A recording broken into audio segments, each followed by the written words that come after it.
Hey everyone, welcome back to Shop Life. So this video I'm going to just diagnose, well not really diagnose, but inspect a customer's car. This guy bought the car about 11 months ago. It's a 2000 323i wagon, pre-facelift obviously. It's got the factory xenons, factory 5-speed manual, is a 323, but it is a really nice car. The body and everything checks out really nice. But this is just sort of an inspection he brought to me. He wants me to just look over the whole car, do just a simple oil change, and let him know what all is going on with the car, what he's going to need. What I like to do in these situations, once I get the car, I look over pretty much everything that I can. I check all the fluids, all the basics first, and I also lift the car up, look on the bottom, look for any like weird damage, anything like that, check all the suspension, check the interior for all the electronics, so like regulators, sunroof motors, check all of that, and check the engine for the overall health in terms of, you know, all the fluids are in there, the condition of them, any leaks that I can see from the top, any worn rubber boots, anything like that. I look over the whole car and I'll make a prioritized list for the customer. So what that usually means is what needs to be done right away and then what can wait, and I usually give like some sort of timeline. I mean, you can't really predict when a certain part is going to fail, but if you start seeing something that's already seeping or leaking, you ideally want to replace it depending on what it is. And what I like to do is, just so that customer gets a really good deal, I like to bundle things together. So if I'm doing like an oil pan gasket, if that's starting to leak, I like to bundle that with engine mounts, any control arms or anything like that if they want to do that, all at the same time. Main reason is because I'm already there, I'm going to be removing some of the components to get to the oil pan gasket, so I don't have to charge much more labor to take care of other maintenance items. And I mean, that's one thing. A lot of customers come to me and tell me that they get double charged at other shops. So like if they're going to do oil pan gasket, they'll get double charged for engine mounts as well, when the engine mounts would just be 2 more nuts to remove to actually replace them. But anyways, let's get on with the video. So if you guys do like these kind of videos of just me, like, you know, doing a quick overview, diagnosing, anything like that, feel free to leave a comment down below and I'll try to make more of these videos. And just as a disclaimer, I already checked over this whole car already. Right now what I'm about to do just for the video is to just give a quick overview. That way you get a basic idea of what this entails. So I'll put it on the lift, I just started looking at it, and right off the bat I could tell a few things.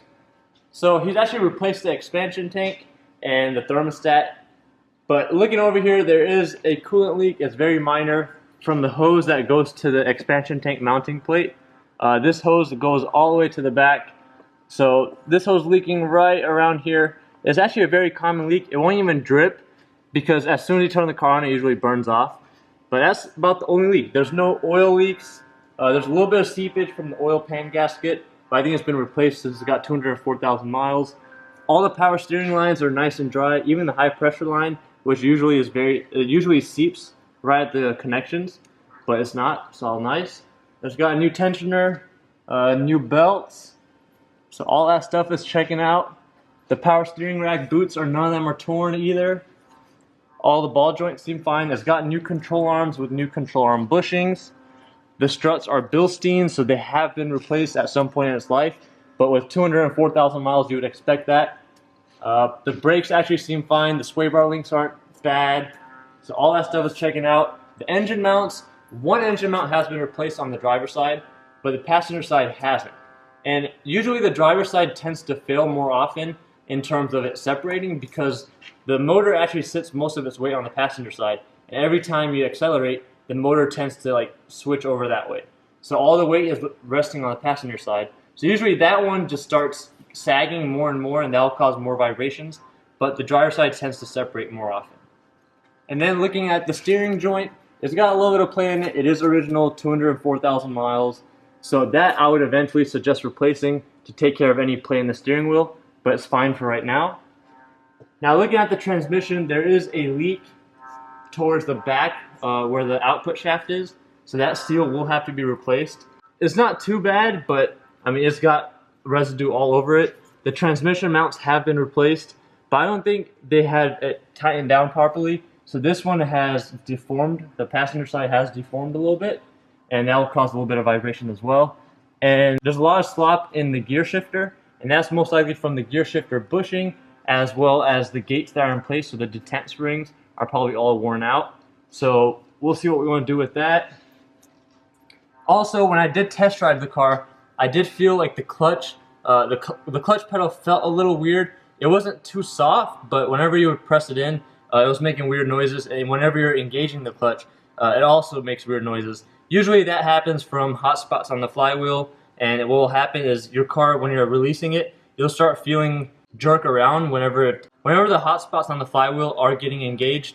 That's when you'll start feeling a little bit of a jerking situation. Whenever he decides to do a clutch on here, we'll probably end up replacing the flywheel, and that'll take care of that. Then going further down, all the exhaust stuff seems to be stock for the most part. And then on the rear, so it looks like someone had towed this car before, and when they towed it, they probably towed it by these camber arms. So both of these have been replaced with Lemforder arms, which is actually really good. The rear shocks are Bilstein yellows. That is also good. The springs, none of the springs are cracked, which is a very common failure on E46s, especially on the stock suspension. The sport suspension, not so much, but when you have the stock springs, sometimes that last link on the bottom tends to just crack, and that's more so in climates where there's a lot of snow, they have to ice the roads and all that, or salt the roads. That's where that usually happens. The differential bushing is completely shot, the back big one, as well as the two front ones. There's a lot of play in here. But while I was checking out the back, one thing that I noticed, so whoever replaced these camber arms, they forgot to put the nut on the other side of this bolt. So this bolt is already backing out. I could literally pull this bolt out if I wanted to. So we're gonna go ahead and fix that situation. This is not a good idea. Luckily, it is on the driver's side, so even if the bolt were to back out more and more, it'll start hitting the half shaft before it backs out all the way. And then you'll get a very bad noise. So luckily, we caught that in time. We'll go ahead and fix that up, and we'll check the torque value on this one as well. It is also missing all 4 jack pads, so someone probably took them off by accident or they fell off, who knows. So I'll tell him about that as well. And the rear suspension obviously needs to be refreshed besides the camber arms. Front suspension, a lot of the stuff has been refreshed. I'll still recommend doing tie rods inner and outer just to get everything tightened up, as well as that steering joint. And then engine mounts and all that, just normal maintenance whenever he decides to do it. But overall, no leaks, 204,000 mile engine, no oil drips anywhere, no power steering leaks, all good. So I'm going to bring the car down now. We're going to look through the top, like in the engine bay, see what else we can find if there's any issues.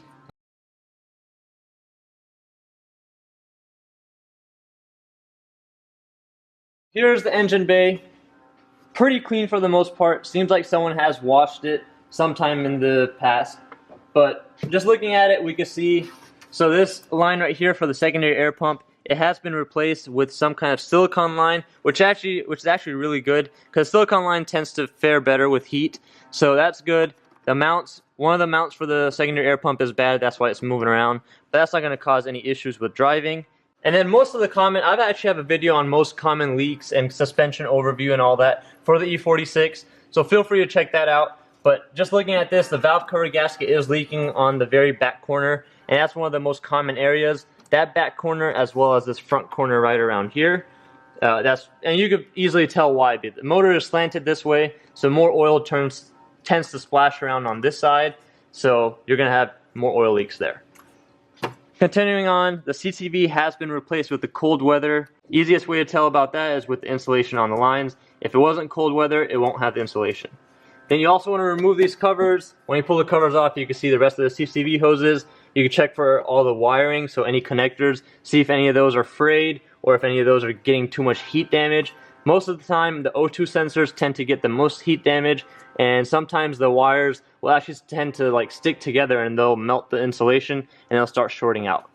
Another thing to check is all of the vacuum lines. So the vacuum lines go behind the manifold. The easiest way to check that is to pull all this off, get the cabin filter off, then you can check in the back to see if all those vacuum lines, how do they feel. Try to squeeze them around a little bit if they're nice and strong or if they're starting to get really weak. So here's one of the brake booster lines. This setup is a little bit different than the normal M54 since this is the M52, but all these lines look pretty good as well. This one has been replaced, so it's not kinked or anything like that. Then we have these boots. The boots are nice and firm. There's no cracks, no visible cracks anywhere. One thing that is leaking though is, and I could hear that when I had turned the car on, is the gasket for the diesel valve. So I have a video on this where I just replace it with an O-ring from like I think it's a 1998 Ford Probe or something. If you need to do that, go check out that video. A lot of people say that's not the proper way to do it, which I agree it isn't, because that O-ring is a little bit too thick. But in order to counteract that, just don't tighten it down all the way. I mean, that's the only O-ring that's going to be available in your local parts store. If you're doing this job, what you can do is order an O-ring that's made for the diesel valve online. That is also aftermarket, because from factory, there's some kind of sealant that they put on it that forms itself. So it's almost like a gasket maker. So there's no way that you're going to be able to replicate that. So the only way you're going to be able to do it is using an aftermarket O-ring. Then what I also like to do is look in between the waffle weave underneath the intake manifold to see if the oil filter housing gasket is leaking. Check all these lines. This is the Diagnose oil line right here. That is seeping a little bit, but it's not bad. The thing with the power steering fluid, what I like to tell customers that like to DIY things, is to just use like a turkey baster. Take out all the power steering fluid every couple months. Pull all the old power steering fluid out. Put new fluid in. That'll just keep new fluid circulating through. I like to use fully synthetic ATF. That's what the E46s require. And if you want something cheap, just go to Walmart. Get the Valvoline Max Life. You get a whole, I think it's a gallon container for $18. And if you don't want to go to Walmart, you can go to AutoZone. They price match Walmart. Any auto parts store usually price matches. And then the coolant level. Make sure that the car is cold. If you have seen any of my recent vlogs, you'll see where I messed up on that. If you haven't, go check it out. But make sure the car is cold, check the level, smell it, also check what color it is. To do that, get a clean, lint-free paper towel that is white, so you can just dip it in there and see what color it is. So this one is obviously a little low, and like I said about that leak down there, that's probably where it's just leaking, very minor. So this will probably take less than half a cup. If you don't have any coolant on hand, what you can do is just put distilled water if it doesn't require too much. If it does require a lot, you want to do a 50-50 of the BMW coolant and distilled water. And if it requires a lot, you also want to just go ahead and bleed the system. If you go look at any of my cooling system DIYs, I'll show you how to bleed the system as well. Also, for this car, since it is a stick, the clutch fluid is also part of that same reservoir. So when you're checking the brake fluid, you just want to check the level. You can see the level from out here. You can see where it says max and where it says minimum. So you want it in between there. And you also want to see the color of the fluid. So if you look at the color, if it's very dark, that means it's time to replace it. This one is pretty dark. That means that there's a lot of contaminants in there, and that could also mean that the brake fluid is starting to burn a little bit. And that usually occurs if you do go to like a track day, or if you're driving like on the highway, stop and go a lot, if you're braking really hard. And you just want to change that out before it damages any seals in the brake calipers or anything like that. So you do want to try to keep your brake fluid as clean as possible. So whenever that starts to go bad, you can just start. What you could do if you don't want to bleed the whole system is just suck out all this fluid using like a turkey baster or a syringe or something, and just put new fluid in. Just don't go below the minimum line when you're sucking it out. Just keep it over the minimum, fill in with new fluid. Do that every now and then, and that'll keep your fluid pretty new. And you have the oil. We're changing the oil on here, so I'm not too worried about that. But you could pretty much just see the overall condition. The oil is not too dark. It does have about, I think he told me about 8,000 to 10,000 miles, which is a pretty long oil change, but he doesn't have any leaks, and it seems to be fine. He doesn't do much stop and go driving because he actually doesn't live in LA. He's in Santa Barbara. So there's a lot less traffic out there, so that's not too bad. And you also want to check your oil, the air filters. That's just obvious, common stuff. And then check for any leaks on the hoses. Check all the hoses for any cracking. Check the belts for any cracks. All that stuff seems to check out. Luckily, since this is a manual, this has an electric fan. But I still like to turn the car on. Just make sure that fan spins up all the way. Make sure all that's good. Look at all these sensors in the front. See if anything is in the way, if anything is getting loose. Look at all the connectors. That's very important. And then obviously, just check all the light bulbs. Make sure all the light bulbs are turning on. You don't want your customer to just drive out and then get pulled over for a corner light being out or anything like that. So check all that. Check any damage on the body, any major damage that could cause any issues or that the owner might not know about. Like this dent right here on the fender. There's no paint damage, so he could probably get that taken out with paintless dent removal. I like to look at all the fenders, see for any previous body repairs for the customer. That way, if they did not know, they're educated about it now. And another way to check like the condition of suspension components without even jacking up the car is just looking at the tires. Look at the tread. Check for the tread wear. If it's wearing a lot on the inside of the tire, that means there's camber issues. This is more to do with stock suspension vehicles. because if the car has been modified, then it is going to be hard to just, if there's camber wear, you can't just blame that on worn out suspension because it could be from lowering the car. But you also want to check for any cutting in the tire to see if there's any like toe problems or if any of the bushings are starting to wear out. That'll cause some of these problems as well. But the tires on here, they are pretty worn. It is time for new tires, but they're not dry rotted, so the car wasn't sitting for a long period of time or anything like that. And then his mud flaps are actually falling off. The screws are all broken through, as you can see right here. So we'll see if we can figure out a way just to secure that temporarily, or if he wants me to remove them. And then you also want to check out the wiper blades. Just make sure they're not all worn down or all the rubber's not cracked. These blades are fine, there's no cracking, and they're not sagging when you push it down either.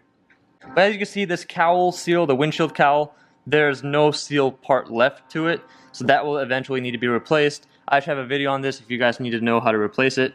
It's pretty straightforward. You don't need any special tools. You just need a socket wrench with a 16mm socket. And one of the most common overlooked items is the gas cap. So the gas cap, you want to check the seal on here. This one has actually been replaced very recently because this is a new style cap. Usually the seal is green if you have the original cap. So what you want to do is look at this seal right here for any cracks. It's a rubber part. So if that is cracked, you might get an evap code. That's a very common check engine light, is when your gas cap seal is bad or if you didn't tighten it all the way.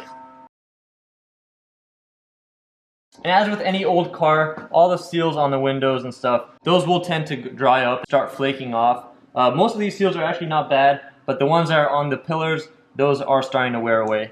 I also have a video on how to check for water leaks inside the car. So if the customer has like some kind of funky smell inside, or if they are complaining about things getting wet, just be sure to check out any water leaks and stuff like that. And even if you are the customer and you're just trying to do it for yourself, if you're trying to buy a car, or if you're just trying to look at the overall health of the car, just go ahead and check everything out. I have other videos that will link down below for the common suspension problems, common general maintenance videos for oil leaks and stuff like that, as well as the water leak video.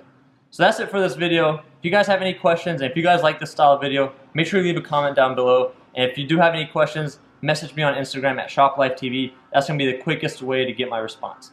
Thanks for watching, everybody.